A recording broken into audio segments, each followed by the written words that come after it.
exalts education with a wise guiding hand, benefactress that blesses us. And therefore, ini-insist ni Rizal, we have to insist on the right to education. Na sinulat niya naman ito sa kanyang poetry, por la educación recibe lustre la patria. Sinulat niya rin, education is the best guide of the youth. Sinulat niya yan. Sabi niya, the best guide is always education. Wala nang iba. Even Apolinario Mabini, and we celebrated him July 23rd, believe that the learning the youth gets determines the path of righteousness and goodness. So dalawang hero yan, both great, Rizal and Mabini, telling you and telling us the prime value of education. Sinulat niya rin, educate our intelligence and heart to live worthy. That is because alam ni Rizal na tayo ay members of society. Ito, lipunan itong audience na ito. Miyembro lahat tayo ng lipunan. At meron tayong mga katungkulan sa bawat isa't isa. I-develop ang katungkulan na yan. And we mingle with the Filipinos to spread the light of education. In another essay, dito naman sinulat niya rito sa letters between Rizal and the family. Alam mo, si Rizal and the family love to exchange letters. They are all collected by the National Historical Commission. Voluminous letter of Rizal to his sisters, letters of Rizal to the brother, letters of Rizal to his mother. Nakita niyo ba yung typical letter ni Jose Rizal sa kanyang nanay? Hindi yung inay, the way we write our letters now. Mami, inay, not Jose Rizal. Nakasulat doon sa line, Señora Doña Teodora Alonso de Rialonga, queridísimo Madre mía. Pwede niya, my most beloved mother. Wala akong nabasa, well, he referred to his mother as Doña Teodora lang. It is always Señora Doña Teodora, queridísima Madre mía. Now, sinulat niya sa letter na yan, the following. Sabi niya, true virtue, according to him, is modest and simple. To do good to one's fellow men, to make a sacrifice for the happiness of others, to tell the truth even to one's detriment, look upon all men as our brothers and sisters, and acts that go unnoticed, either because true virtue is modest and simple, brave because it is unknown to man. Letters of Rizal to the family, the collection of the National Historical Commission, page 68. In another letter, ito naman si Rizal at family members din. Sabi niya, sa mga sinusulatan niya, ano ang sabi niya? Yung din gusto kong sabihin sa inyo. Study, sabi ni Rizal sa kanyang nephew. Meditate well what you study, but study and study. Sa nephew niya, anak ng isang sister na Rizal.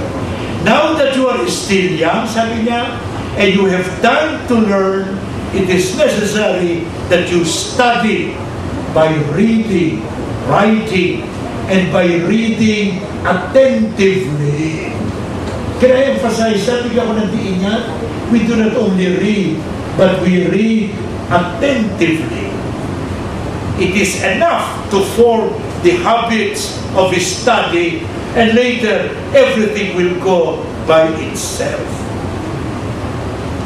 Hanggang ngayon, problema ng ating mga kabataan yan, where to find the time from their leisure to study. Walang justification, walang excuse eh. Even when you are sick, you are reading, di ba? Even if you watch television, nanonood mo the television that enriches the mind. Gusto mo, makabalita, discussion, para malaman mo pinag-uusapan sa bayan. Gusto mo ipalabas sa TV na that enriches your mind. Pinatataba ang iyong brain. I am sorry to say na hindi ganyan ang palabas sa local TV, but they are trying. I am sure they are trying. In El Filibusterismo, again, sinulat ni Rizal sa Fili naman ito, page 264, the friars, sabi niya, have assumed the obligation to its 8 billion inhabitants, to Spain and to humanity, of which we form a part, of steadily bettering the young plant, morally and physically, of training it towards its happiness, of creating a people honest, prosperous, intelligent, virtuous, noble, and loyal. Isa yung excerpt sa El Filibusterismo. Pabalikan ko sa Rizal Blumentritt correspondence. Huwag kayo mag-alala, hindi kalatang quotations na ito. Tatahiin ko ito into principles of education. Parang kalat-kalat siya ngayon, for quotation there. But it is up to the professor of Rizal to bind them together, to form a meaningful whole later. Sabi ni Rizal sa Blumentritt correspondence, all our effort, sabi niya, tend to educate our people. Education, education, education, education of our people. Education and enlightenment. Paulit-ulit yan, ha? Education, education, education, education of our people. Doon sa kanyang nephew, study, study, study, study. These are the magic words to Rizal.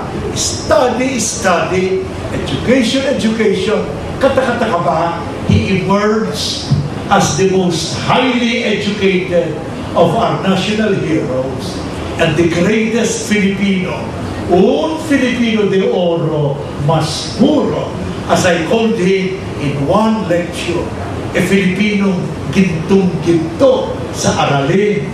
Pag dinescribe siya ng isang kaibigan niya sa Londres, una perla del hombre, a pearl of a man. Para siyang perlas, katulad ng perlas ng bayan sa karunungan.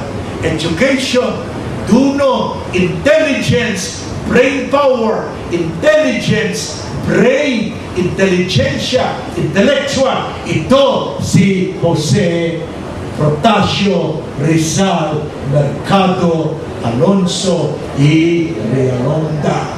Huwag niyo siyang alisin sa brilliance, intelligence, brains, education, education. No wonder he was called Genio de su raza, the genius of the race. Sinabi niya sa Fili, another 146, if the sole wish of his Spain is to make the country a country of farmers and laborers, and condemn in it all intellectual activity, I don't see any evil in enlightening those same farmers and laborers. Kailangan din nila education. In giving them at least an education, farmers and laborers, that will aid them in perfecting themselves and in perfecting their work, in placing them in condition to understand many things of which they were at present ignorant. So kahit yung mga magsasaka, uhaw na uhaw sa education. Ano ginagawa nila? Maaaring financially they cannot afford to go to school, but lahat ginagawa nila para mga anak nila makapag-aral. They will do anything and everything. Kahit papudpud ang kamay sa paglalaba, babali ang likod sa plowing the fields, gagawin niya ng isang ama, ng anak, ng lola, ng lolo, ng kapatid, ng tiyo, para mag-aral, makapag-aral yung kabataan. Kasi the youth is Bella Esperanza de la Patria Mía, ang magandang pag-asa ng bayan natin. Champion si Rizal dyan. Kaya even farmers gusto niya may education. Kaya I think it is talking down. Masyado nating minamata. Ito na lang ang education. Mga farmers lang kayo o mga magsasaka lang, magbubukid. Tama na itong ganitong education. Jose Rizal will disagree. Kahit farmers magbubukid, kailangan din nila ng education that will perfect themselves, that will make them realize their highest and their greatest potentiality. Ano ba ang education except to discover your own perfection? Yes. And si Jesus Christ, sa Bible, sinabi niya, be perfect, even as God in heaven is perfect. Perfection is the fullest development of our natural abilities. And that is what education does for us. Pinipili dyan the result. Babalik na naman ako sa Rizal Blumentritt Correspondence, Volume 1, pages 71 to 72. Sinabi ni Rizal, I would stimulate kay Blumentritt, in the letter to Blumentritt, Ferdinand Blumentritt na nasa Czechoslovakia. I would stimulate these Philippine studies, which are like the noscete ipso. Now, that is Latin, di ba? Noscete ipso. Well, nosce is notion, to know, no? To have a notion. Noscete ipso, ipso, ikaw, you know yourself, know thyself. Sabi nga ni Socrates in Greek. Pero sabi naman in Latin, noscete ipso. No, kasi uso ang Latin ng panahon na Rizal. Hindi pa si Mamini, kailangan niya ng pera para mapagpatuloy ng pag-aaral sa UST. Wala siyang makuha kundi magturo ng Latin. So, ang trabaho niya while pursuing abogasiya sa UST, the great Apolinario Mabini was to teach Latin. Ang pinag-aralan ni Don Francisco ay Latin. Si Doña Teodora, Latin. So, ang Latin, bahagi ng classical education nila noon. So, do not be surprised, pagbabasa niyo kay Jose Rizal, maraming Latin phrases na liligaw, Latin words, kasi he was well honed in classical education, the education of the Greeks and of the Romans, na nawawala na ngayon. Kasi hindi practical, hindi ba? Ay, hindi ko yan, hindi ko walang makakaintindi sa'yo. Pag hindi ka naintindihan, hindi mo kasalanan. Mga kaibigan ko, makinig lang tayo rito ng marinig natin na sinasabi natin. Kunyari, nasa classroom kayo, kaharap mo, professor, ito makikinig sa professor. Ganun lang, para makinabang. Ang gusto ko sabihin, hindi yung kasalanan, kundi kayo naiintindihan ng iba. Kailangan mag-aaral din sila noon. Kasi, napapansin ko sa TV, kapag meron silang kinumbida at nagkakastila na, pagtatawanan nila, Kastila, pinagtatawanan na.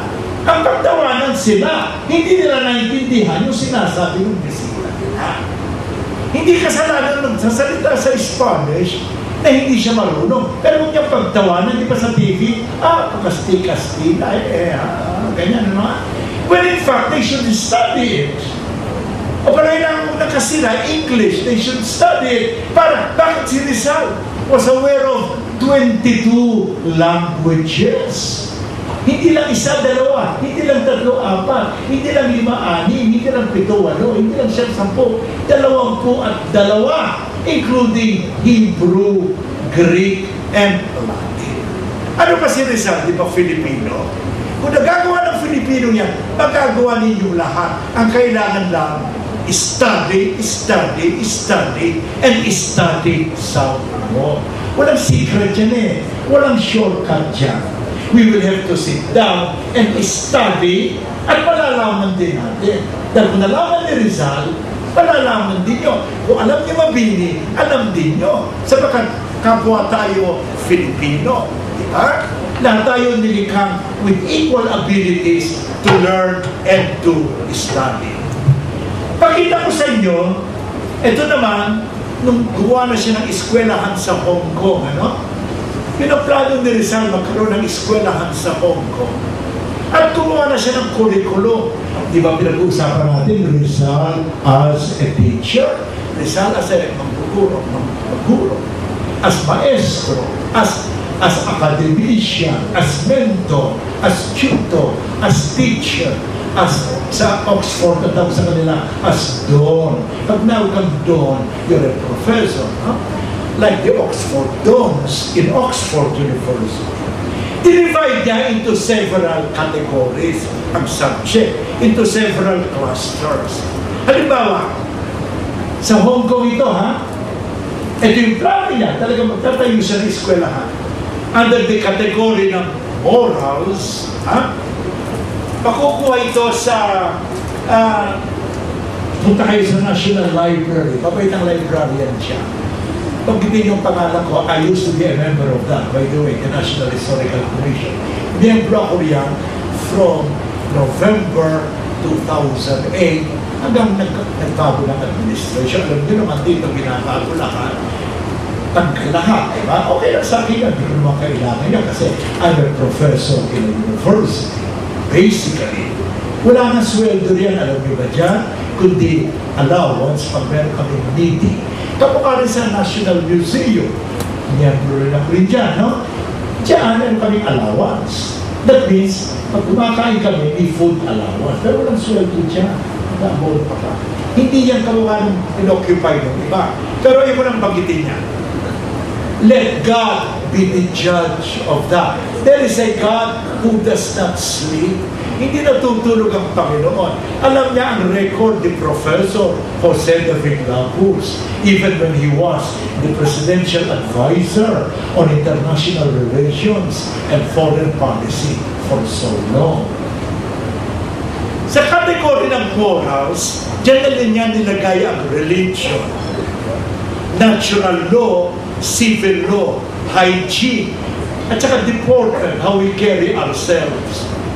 Sa clusters ng mathematics, nilagay niya dyan ang physics at chemistry, natural history, geography, political economy. Karamihan nito pag mag-aaralan nyo, kasi magaling at mataas ang pamantasan ng lungsod ng Maynila, ituturo yan sa inyo. Kailangan nyo lang mag-aral talaga and to attend their classes. Sa cluster ng world history, dahil ng Philippine history, logic, Spanish, rhetorics, and poetics. Rhetorics, how to write. Poetics, literature. Sa foreign language, dahil ng Spanish, English, French, German. Siguro iba ko ito. Isasama ko Japanese, Chinese. Kasi and Indonesian, bahasa. Because we interrelate with these countries. At meron siyang gymnastics. Yes, gym, horse riding, fencing, swimming, music, drawing, and the dance. So well balanced ang curriculum ni Rizal. So as a teacher, ang sasabihin ko, si Rizal naniniwala sa tinatawag natin quadriview and review ng classical education, na at least yan ang tinuro sa akin sa UP. Noon, ewan ko ang UP ngayon. So sa UP, narin ang mga general courses, first year, second year, English, debate, argumentation. Noon to, President Cinco, Presidente namin noon, one of the great educators. Pero by third year, may mga specialized courses na kami. Political science, methodology, political theory, political philosophy. You tend to specialize. Pero the first two courses are litere humaniores. Latin yan. It means the learned letters ang pinag-aaralan. Literature, nariyan si Shakespeare, nariyan si Balagtas. Ang UP noon, Ewan ko ang UP ngayon, ano ha? I'm sure it is sticks to very high standards because UP is one of the great universities in the Philippines where I graduated from. Diyan ako nag-high school, diyan ako nag-college, so I love UP. Except UP is not my adopted alma mater. My adopted alma mater is La Universidad de Santo Tomas. Pero my biological alma mater is UP, and I love UP. Hindi ko nga namimiss sa kanilang mga homecomings, ano, yung kanilang mga reunions, ang sasaya, nagkakantahan, we would play bingo kami ng bingo. Pag union namin sa UP, bingo kami ng bingo. Patapos may kantahan, kainan. Yun ang tinatawag namin the Grand Reunion. And then, kukumpida kami ng politiko. Siyempre, presidente, o yung pinakamataas, no? Magsasalita yan, wala naman nakikinig, at kung ano-anong sinasabi, that at one point, I want to raise my hand and say, Sir, is there an expressed opinion that is still unexpressed?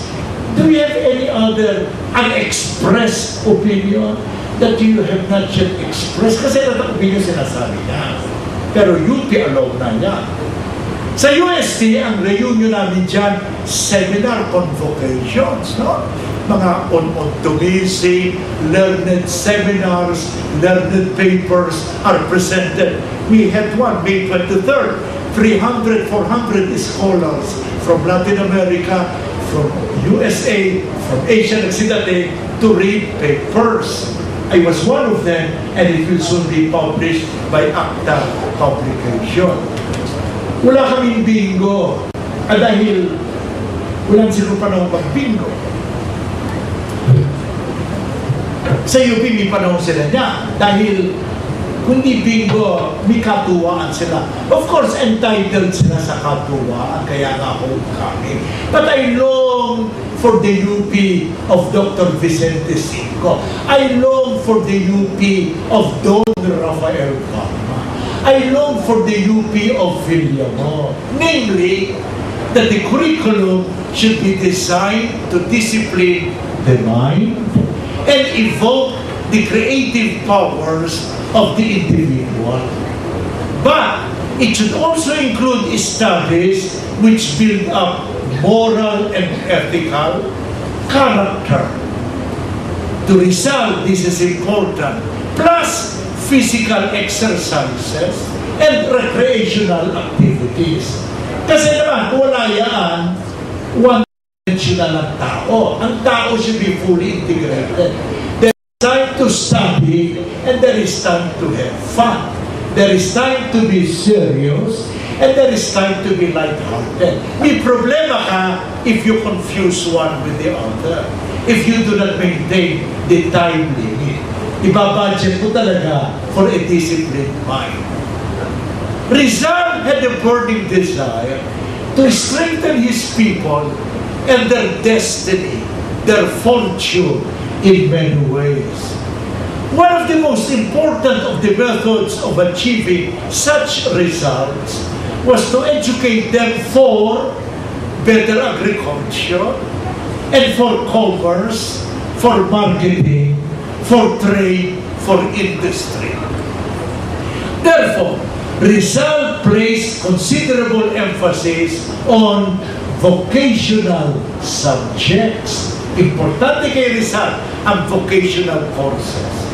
These included agriculture, gardening, masonry, carpentry, bricklaying, drawing, carving, designing. But, Rizal, binigyan tayong warning, carving, designing, sabi niya, we must not fall into a trap into which many of our present-day educators, academic officials, teacher trainers have fallen into, of neglecting the humanistic studies, the literae humaniores. Because without the literae humaniores, Although you know computer, technology, technocracy, electronics, even if you become this computer expert, you are still illiterate and ignorant in literature, in history, in languages, in philosophy, in the social and humanistic studies. So, pwedeng educated, alam mo ang computer, still you are illiterate as far as Rizal is concerned. Kapag mahina ka sa litere humaniores, the humane studies. Sino si Francisco Balagtas? Anong sinulat ni Fernando Maria Guerrero? Ano mga tula ni Cecilio Apostol? Ano ang poetry ni Jose Rizal? Ano yung mga dramang delikado ni Rizal? Ano yung dramang sinulat ni Claro Mayo Recto? Yung mga ganon. Literary studies yun.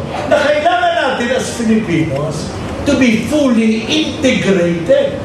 Even as we must know computer, technology, electronics, at saka calligraphy, etc.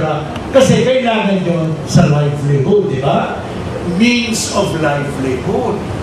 Pero, kapwa ko Filipino, education is not just magkaroon ng trabaho. Although importante ang trabaho, natural, that is number one. Education is the fullest integration of the individual to his highest perfection. So yung trabaho is a means to the attainment of that perfection. Pero kailangan ng trabaho because we have to eat. Kaya ako, professor ako, even professors must eat. I cannot just thrive on the classics, the great paintings, etc. Yun ang tinatawag ni Rizal na balanced education. Dito, in this great pamantasan ng lungsod ng Maynila. Pero, it will not stop you from going to the library and read more. Even wala sa curriculum. Pero bahagi ng general education so that you become fully integrated. Kapag ginagawa mo yan, Rizal will say, you are walking the fine balance between culture and technology, between having a livelihood and being educated as a man. Talagang abante ang brain ni Jose Rizal. It making it clear sa kanya that education required activity on the part of the student and the demonstration by experiment and otherwise of the truths of nature.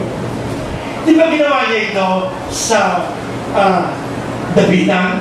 No? Hindi lamang lecture binigay niya, kundi mga experiment and laboratory work. Hindi ba nagkaroon siya ng eskwelahan sa Davitan? Meron siya mga piling estudyante. Sa umaga, nagko-collect sila ng shells, ng mga specimen, ng mga insects, ng mga birds na kukolekt sa beach o sa forest. Sa hapon, they do experiment. They do laboratory work. Kaya, he was a very modern educator in that he combined laboratory work with theoretical lecture, theoretical learning, di ba? Yun ang tinatawag na balanced education na mahalaga. Hindi naman kay Rizal, mahalaga sa mga Filipino ngayon. Lalo mahalaga sa atin. Sapagkat si Rizal, wala ng problema, highly educated. Tayo, may problema ba? We are still pursuing the objects of education. Lamang memory, rote, talaga may memoria, routine, very mechanical. Yung mga pupils ko, akala nila, pag memorize nila, learning na yun. So sabi ni Crisostomo Ibarra, hayaan nyo, magtatayo tayo ng eskwelahan. Naugtol lang yun, hindi lang natuloy. Pero Jose Rizal was already thinking of German principles of education. Hindi lang natuloy yung kanyang eskwelahan sa community ng San Diego. You know, Dahil memorya mo ang libro, hindi ibig sabihin you have learned. Hindi. Ibig sabihin lang yun na memorya mo, which is mechanical and routinary. Routine yun eh. Para kayong robot, robotics. Ang tawag doon, they are not rigid disciplinarians. Ano? Masama naman yung maging rigid disciplinarians. Because dahil ang teacher had the power to forbid, does not mean education stops there. It is a joint discovery. It is a joint exploration.